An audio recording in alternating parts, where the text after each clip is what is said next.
दोस्तों last class में हमने बात की वर्णमाला के टाइप 8 की, और इस क्लास में हम बात करने वाले हैं टाइप 9 की। ठीक है, जो टाइप 9 है हमारा वो है विविध प्रकार की वर्णमाला। ठीक है, कौन सा है? विविध प्रकार की वर्णमाला। प्रकार की वर्णमाला। देखिए, विविध प्रकार की वर्णमाला संबंधित जो प्रश्न आते हैं इजी आते हैं, लेकिन थोड़े अटपटे होते हैं, इसलिए उन्हें आसानी से और धैर्य से करें, जल्दबाजी इन प्रश्नों में नहीं करें, क्योंकि गलती होने में ज्यादा चांस होते हैं गलती होने में। ठीक है, किससे संबंधित? जो है विविध प्रकार की वर्णमाला से संबंधित।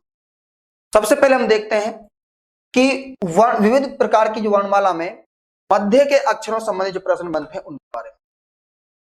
इससे संबंधित मध्य से संबंधित जो प्रश्न बनते हैं, मध्य से संबंधित दो प्रकार के प्रश्न बनते हैं। ठीक है, मध्य से संबंधित, और मध्य से संबंधित जो वर्णमाला की स्थिति हो सकती है A to Z भी हो सकती है या फिर Z to A भी हो सकती है। ठीक है, प्रश्न कितने प्रकार के बनेंगे? दो प्रकार के।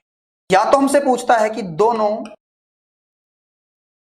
के मध्य अक्षरों की संख्या कितनी, दोनों के मध्य अक्षरों की संख्या क्या है। ठीक है, या हमसे पूछता है कि दोनों के मध्य अक्षर कौन सा है। ठीक है, यहां दोनों से अभिप्राय है कि दोनों पक्ष जो होंगे उसके उनके मध्य। ठीक है, यहां हम बात करें, जैसे कि एग्जांपल की बात करें, जैसे वो हमसे कहता है कि F और T के मध्य, किसके मध्य?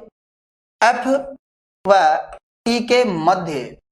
प्रश्न नंबर 1, कितने अक्षरों की संख्या है, अक्षर कितने हैं? दूसरा, दोनों के मध्य F और T के मध्य कौन सा अक्षर है? ये हमसे प्रश्न पूछा। क्लियर है? ऐसे प्रश्नों को कैसे हल करेंगे? देखिए, जब हमसे अक्षरों की संख्या पूछे तो दोनों में अंतर निकाल लेंगे और -1 कर देंगे। क्लियर है? यहां दोनों का योग कर देंगे और भाग कितने के देंगे? 2 कर देंगे। ठीक है, जैसे यहां दोनों का अंतर F आता है 6 पर और T आता है 20। दोनों का अंतर कितना हुआ? सर 13 का, सॉरी जो है 14 का। कितने का अंतर हुआ? 14 का अंतर हुआ। और 14 का अंतर होने के बाद -1 करेंगे तो आप प्राप्त करेंगे। अतः F और T के मध्य कुल अक्षरों की संख्या 13 आई। आप एक बार F से लेकर T तक अल्फाबेट्स लिखिए और उनके बीच में काउंट कीजिए, टोटल जो अक्षर होंगे वो कितने होंगे? 13 होंगे। वहीं यहां बात करें कि इन दोनों अक्षरों के मध्य जो अक्षर हैं वो 13 हैं, लेकिन उन 13 अक्षरों के मध्य कौन सा अक्षर होगा उसकी बात करें हम, तो दोनों का योग कर दीजिए। 6 और 20 का योग करेंगे 26 होगा, और 26 में यदि भाग देंगे हम कितने का? 2 का भाग देंगे, तो हमें प्राप्त क्या होगा? हमें प्राप्त क्या होगा? अतः इन सभी के बीच में जो अक्षर आएगा वो क्या आने वाला है? M आने वाला है, क्योंकि 13 किसका क्रमांक है? M का क्रमांक। क्लियर है? तो ये बात हुई हमारी अंग्रेजी वर्णमाला के विविध संबंधित मध्य की। मध्यम दो ही प्रकार से प्रश्न पूछता है, या तो अक्षरों की संख्या पूछता है। जब हम अक्षरों की संख्या पूछे तो क्या करेंगे? दोनों पक्षों का अंतर कर देंगे, -1 कर देंगे, और जब हमसे मध्य का अक्षर पूछे तो दोनों पक्षों का योग कर देंगे, बटा 2 कर देंगे। क्लियर है? यहां थोड़ा एक डाउट होता है कि कई बार स्थिति ये हो जाती है जो हमें प्राप्त जो होता है योग वो विषम संख्या में होता है। जैसे यहां से हम एक प्रश्न की बात करें तो यदि हमसे इसी प्रश्न में ये कहा ज व ओ के मध्य, ज व ओ के मध्य जो है अक्षर कौन सा होगा। ठीक है, तो हमने कहा सर ज और ओ का योग जो होगा कितना होगा? 10 और 15 25 होगा, और 25 में जब हम 2 का भाग देंगे तो हमें 12.5 प्राप्त होगा। कितना प्राप्त होगा? 12.5। तो 12.5 का मतलब ये हुआ कि एक तो इससे L आ गया और एक जो होगा M आ गया। या तो L हमारा मध्य का अक्षर होगा या फिर किसका कौन सा होगा? M हमारे मध्य का अक्षर होगा। प्रैक्टिकल एक बार इसको हम देखें तो उसने कहा है J K L M N O। ठीक है, यही पूछा है। तो यहां देखिए J और O के मध्य कौन सा अक्षर मध्यम होगा? हमने कहा एम होगा, या तो एल होगा या फिर क्या होगा? एम होगा। ठीक है, यहां इनकी बात कर रहा है वे, तो यहां टोटल कितने अक्षर है बीच में? 4 हैं। अब यदि हम के और एल को छोड़ें और इधर एम एन को छोड़े तो बीच में कुछ भी नहीं बचा। ठीक है, यदि इस प्रकार से देखें, एल के को छोड़ा एन को छोड़ा तो बीच में कितने बचे? 2 बचे। कौन कौन से? वो एल आएगा या फिर क्या आएगा? एम आएगा। ये विकल्प पे आधारित ही प्रश्न कुछ होते हैं, जो आपको विकल्प में मिल जाए वो आपका उत्तर हो। ठीक है, कुछ और विविध प्रकार के प्रश्नों की बात करें तो देखिए, एक शब्द दिया है, कहता है कि इस शब्द के प्रथम 4 अक्षरों को अगले 4 अक्षरों में व्यवस्थित करो। अगले 4 अक्षरों में, प्रथम 4 अक्षरों को अगले 4 में व्यवस्थित करो। उसके बाद अगले 4 अक्षरों को उसी प्रकार से व्यवस्थित करते हुए व्यतुक्रम, व्यतुक्रम का अर्थ होता है उल्टा क्रम। ठीक है, जैसे आपसे कहा जाए कि वर्णमाला का व्यतुक्रम क्या होगा, तो व्यतुक्रम होगा Z2। व्यतुक्रम करते हुए लिखे गए इस तरह के आगे क्रम जारी रहेगा, और अक्षरों के क्रम में बाएं से 12वां अक्षर क्या होगा? अक्षरों के क्रम में बाएं से 12वां अक्षर क्या होगा, ये कहना चाहता है हमसे। ठीक है, तो देखिए किस प्रकार से उल्टा करता है। हमें यहां पर 4-4 के खंड बनाने पड़ेंगे, 1 2 3 और 4, ये 4-4 के खंड हो गए। प्रथम खंड, जो दूसरा खंड है ये वाला, ROPO को कहां लेकर आ रहा है? पहले लेकर आ रहा है। ठीक है, और इसको पहले वाले को बाद में ANTH। क्लियर है? वहीं जो चौथा खंड है उसे तीसरे के स्थान पर लाता है। चौथा खंड है हमारा HISM, और जो तीसरा खंड है वह है MORT।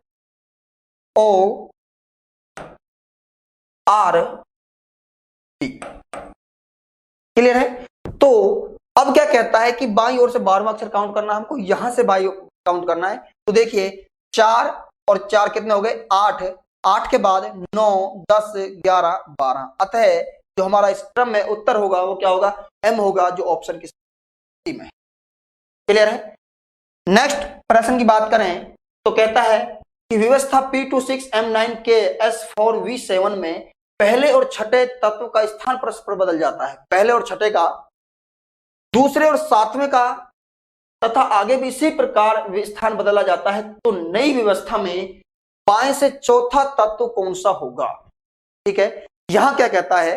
पहले का छठे से बदलता है, दूसरे का 7वें से, तीसरे का 9वें से, चौथे का 10वें से बदलता है। फिर जो नई व्यवस्था बनती है तो उसमें बाएं ओर से चौथा अक्षर क्या होगा, ये प्रश्न है। ठीक है, तो देखिए किस प्रकार से ऐसे क्रम बदले जाते हैं। यहां पर 1 2 3 4 5 6 7 8 9 10, ये हमारे जो है क्रम अक्षर है। अब इसमें देखिए, पहले वो कहता है कि 6 पर ले जाइए साहब, बिल्कुल ले गए। दूसरे को 7 पर ले जाइए, ठीक है। तीसरे को 8 पर, चौथे को 9 पर, और 5वें को। अब जो श्रेणी क्या बनती है, देखिए 6 से स्टार्ट होती है हमारी, KS4B7, इधर से वापस आ जाइए, P26M9। ठीक है, तो ये श्रेणी बनने के बाद हमसे क्या कहता है कि बाएं से चौथा कौन सा होगा। बाएं से चौथा कौन सा होगा, तो काउंट करेंगे 1 2 3 4, अर्थात क्या आया, जो हमारे इस प्रश्न के अनुसार ऑप्शन। यदि हमसे दाएं से पूछता है, वो दाएं से छठा कौन सा होगा, तो क्या काउंट करेंगे दाएं से 1 2 3 4 5, तो वहां पर क्या आ जाता, ऑप्शन। क्लियर है? तो किसी प्रकार से प्रश्न पूछ ले, इस प्रकार से हल करने हैं। नेक्स्ट प्रश्न की बात करें, यदि अंग्रेजी वर्णमाला ABCDZ, ठीक है, मैं उसे उल्टे क्रम में उल्टे कर सारे स्वर, देखो ये जो A to Z लिखा हुआ है वर्णमाला, कहता है कि इसको उल्टा कर दो। कैसे कर देंगे उल्टा? Z to A कर दो, है ना, और सारे स्वर निकाल दो, सारे स्वर निकाल दो, तब बताओ दाएं से 8वां अक्षर कौन सा, दाएं से 8वां अक्षर कौन सा होगा। देखिए एक बार हम इसको उल्टा लिख रहे हैं, ABCDEFGHIJKLM। क्लियर है? अब इसमें से हमसे पूछा कि दाएं से 8वां अक्षर, कभी ये मत सोचना कि सर दाएं से 8वां अक्षर तो H हो गया, नहीं। क्यों? क्योंकि स्वरों को निकाल दिया गया है यहाँ। तो स्वर कितने हैं यहाँ पर? यहाँ पर आप कहेंगे सर स्वर हैं जो 3 हैं। कौन कौन से? ए नहीं काउंट होगा, और कौन सा काउंट नहीं होगा? आप कहेंगे सर ई काउंट नहीं होगा, आप कहेंगे सर आई भी काउंट नहीं। और तब जाकर हमको कितना पहुंचना है, 8वें पर जाना है। तो देखिए वापस काउंट करें, 1 2 3 4 5 6 7 और 8, अर्थात जो हमारा राइट आंसर होगा वो ऑप्शन सी होगा ये। क्लियर है? तो ऐसे प्रश्नों को कैसे हल कर सकते हैं हम?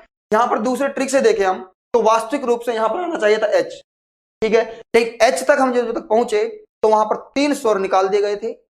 जो 3 स्वर निकाले गए थे निश्चित रूप से 3 व्यंजन जोड़ने पड़ेंगे, और जब व्यंजन जोड़ेंगे तो 8 में 3 जोड़ेंगे तो हम कितना प्राप्त होगा? 11 प्राप्त होगा। सीधा भी हम उत्तर प्राप्त कर सकते। क्लियर है?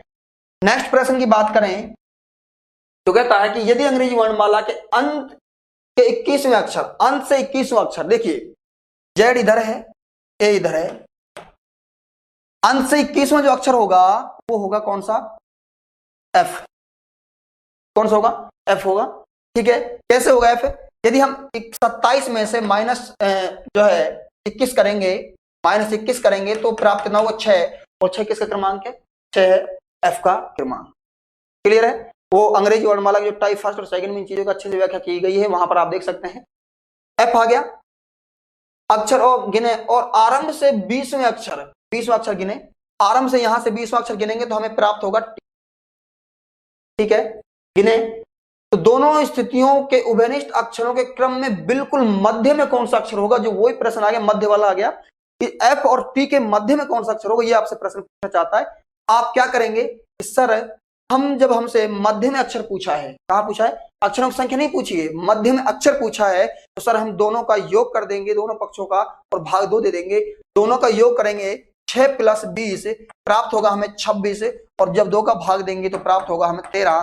13 जो क्रमांक किसका है? एम का है, अर्थात ऑप्शन हमारा राइट। क्लियर है? नेक्स्ट प्रश्न की बात करें तो कहता है कि अंग्रेजी वर्णमाला में के और एस के मध्य स्थित अक्षर के दाईं ओर तीसरा अक्षर कौन सा होगा? देखो के और एस के मध्य, के और एस के मध्य स्थित अक्षर के और एस की जो हमारी श्रृंखला है, के और एस, इनके मध्य कोई अक्षर है, उस अक्षर के दाईं तरफ तीसरा है, ये हमको बताना है।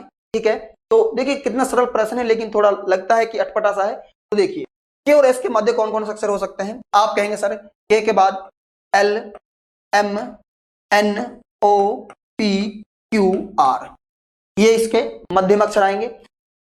इन अक्षरों में मध्य में कौन सा होगा? देखिए मध्य में हम काउंट करेंगे तो हम कहेंगे सर ओ होगा, 3 इधर छोड़ देंगे, 3 इधर छोड़। क्लियर है? ओ होगा।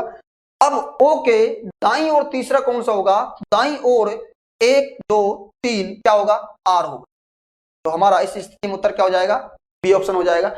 यदि यह बाईं ओर तीसरा बोलता तो क्या होगा? एल होगा। क्लियर है? इस प्रकार के जो प्रश्न है थोड़े विविध में पूछे जाते हैं, है ना। नेक्स्ट क्लास में जो हम बात करने वाले हैं वो करने वाले हैं वर्णमाला से संबंधित परीक्षाओं में जो पूछे गए प्रश्न हैं, एक अभ्यास प्रश्नोत्तरी के तौर पर हम बात करने वाले हैं। जब तक के लिए धन्यवाद।